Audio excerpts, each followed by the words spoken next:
विधानसभेचा निकाल लागल्यापासून मुख्यमंत्री कोण होणार अशी चर्चा सुरू होती। या चर्चेला काल पूर्णविराम मिळाला। आज देवेंद्र फडणवीस तिसऱ्यांदा महाराष्ट्राचे मुख्यमंत्री म्हणून शपथ घेत आहेत। भाजप यंदा मराठा चेहरा मुख्यमंत्री पदासाठी पुढे आणेल, महाराष्ट्रात एमपी, राजस्थान किंवा हरियाणा पॅटर्न लागू करेल अशी चर्चा होती। पण मैदान मारलं ते देवेंद्र फडणवीसांनी। भाजपने मध्य प्रदेशात विजय मिळवला, पण विद्यमान मुख्यमंत्री शिवराज सिंग चौहान यांना बदलून ओबीसी नेते मोहन यादव यांना संधी दिली। राजस्थानमध्येही असंच काहीसं दिसून आलं। माजी मुख्यमंत्री वसुंधरा राजे यांच्याऐवजी भजनलाल शर्मा यांना मुख्यमंत्रीपदी बसवण्यात आलं। हरियाणात मनोहरलाल खट्टर यांच्या जागी ओबीसी चेहरा नायाब सिंग सेहणी यांच्या गळ्यात सीएम पदाची माळ पडली। पण महाराष्ट्रात मात्र असं घडलं नाही, कारण देवेंद्र फडणवीस अनुभवी आणि तब्बल 6 वेळा आमदारकीचे मैदान गाजवले नेते आहेत। सरकार असो वा संघटना, फडणवीसांनी आपल्या कामाच्या जोरावर वेगळाच ठसा उमटवलाय। नागपूरचे महापौर ते मुख्यमंत्री असा त्यांचा प्रवास राहिलाय। असं असताना नव्या चेहऱ्याला संधी देणं भाजपला सोपं नव्हतं। 2019च्या निवडणुकीत घवघवीत यश मिळूनही भाकरी फिरली।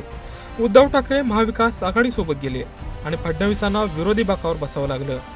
मात्र कोविडमध्ये ठाकरे सरकारला खिंडीत गाठण्यात फडणवीस यशस्वी ठरले। 2022ला एकनाथ शिंदेंना सोबत घेत फडणवीसांनी सरकार स्थापन केलं। शिंदेंकडे मुख्यमंत्री पदाची धुरा देत स्वतः ते उपमुख्यमंत्रीपदी विराजमान झाले। 2.5 वर्षात राज्यात फुटीचा सुरुंग लागला असताना फडणवीसांनी एकही आमदार फुटू दिला नाही, उलट पक्षाला आणखी उभारीच दिली। 2023 अजित पवार शरद पवारांची साथ सोडत फडणवीसांसोबत सत्तेत आले। कृषी, अर्थ आणि सहकार हे खातं अजितदादांकडे देत फडणवीसांनी अजित पवारांच्या 9 आमदारांची कॅबिनेटपदी वर्णी लावली। सर्व सुरळीत असताना 2024ची लोकसभा निवडणूक आली। महायुती चुरशीने लढली। यात भाजपला फक्त 9 जागांवर समाधान मानावं लागलं। हा भाजपला मोठा धक्का होता, कारण 2019 भाजपने 23 जागा जिंकल्या होत्या। त्यानंतर महायुतीने चांगलीच कंबर कसली, विधानसभा निवडणुकीसाठी तयारी सुरू केली, नवनवीन योजना जनतेसाठी आणल्या। त्यात लाडकी बहीण योजना ही गेम चेंजर ठरली। मध्य प्रदेशच्या धर्तीवर महाराष्ट्रात ही योजना राबवण्यात आली होती।